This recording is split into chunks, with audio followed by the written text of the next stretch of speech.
Em nome do Pai, do Filho e do Espírito Santo. Amém. Naquele tempo, ao ouvirem as palavras de Jesus, algumas pessoas da multidão diziam: Este é verdadeiramente o profeta. Outros diziam: Ele é o Messias. Mas alguns objetavam: Porventura o Messias virá da Galileia? Não diz a Escritura que o Messias será da descendência de Davi e virá de Belém, povoado de onde era Davi? Assim houve divisão no meio do povo por causa de Jesus. Alguns queriam prendê-lo, mas ninguém pôs a mão nele. Então os guardas do templo voltaram para os sumos sacerdotes e fariseus e estes lhe perguntaram: Por que não o trouxeste? Os guardas responderam: Ninguém jamais falou com este homem. Então os fariseus disseram-lhes: Também vós vos deixastes enganar? Por acaso algum dos chefes ou dos fariseus acreditou nele? Mas essa gente que não conhece a lei é maldita. Nicodemos, porém, um dos fariseus, aquele que se tinha encontrado com Jesus anteriormente, disse: Será que a nossa lei julga alguém antes de ouvir e saber o que ele fez? Eles responderam: Também tu és Galileu, porventura? Vai estudar, e verás que da Galiléia não surge profeta. E cada um voltou para a sua casa. Meu irmão e minha irmã, a palavra do Evangelho de hoje nos mostra com clareza o que nós acabamos de ouvir no Evangelho. E houve divisão naquele povo por causa de Jesus. Veja, o que é preceito, o que é mandamento, o que o preceito não faz para atrapalhar ou impedir o acesso à verdade.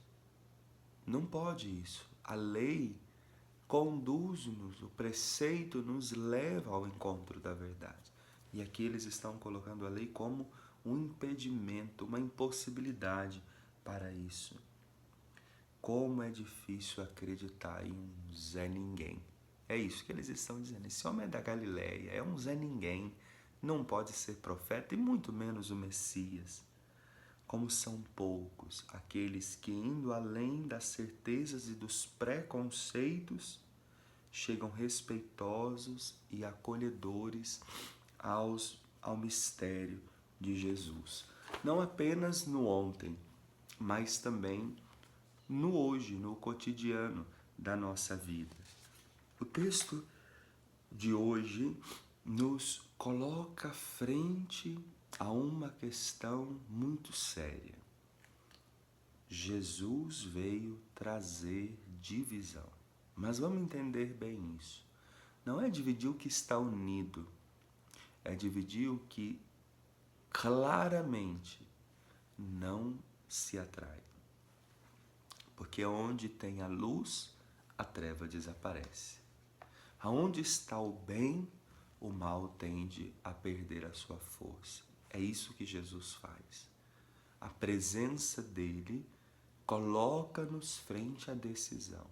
Luz ou trevas? Não combina as duas coisas. Não tem como dizermos, não, um pouquinho de luz, um pouquinho de trevas, vai ficar legal. Não é possível. Jesus de Nazaré nos coloca frente a uma decisão. Por isso, irmão, irmã, nós precisamos entender o seguinte: à medida que vamos aderindo à pessoa de Jesus, vai ficando muito claro para nós o que nós temos que fazer da nossa vida. Não tem como fazer as coisas do mundo e ser de Deus. Não dá. Chega uma hora, no começo tudo bem, você vai um pouquinho dali, um pouco daqui, mas chega uma hora que você diz, isso não é mais para mim, isso não cabe para mim. E nessas horas nós vamos vendo a divisão daquilo que é do mundo e daquilo que é de Deus. Agora, esse mundo que eu estou dizendo não é o mundo onde nós existimos é o mundo que se opõe a Cristo. Mas, Padre, há sim quem se opõe a Cristo. E nós muitas vezes nos opomos a Ele de modo sutil, de modo bem disfarçado. Mas vamos demonstrando nos nossos atos, pensamentos, comportamentos que Jesus é um Deus bom, mas quem comanda a minha vida sou eu. Opor-se a Jesus, ao reino de Deus. Peçamos que Ele nos dê a graça de fazermos comunhão dele conosco, da minha vida à vida dele, para que o reino de Cristo seja acolhido por nós. Não julguemos antes de escutá-lo, como disse Nicodemos para os chefes dos judeus hoje. E como dizia ontem, a nossa tendência é ver e já trazer ali um preconceito.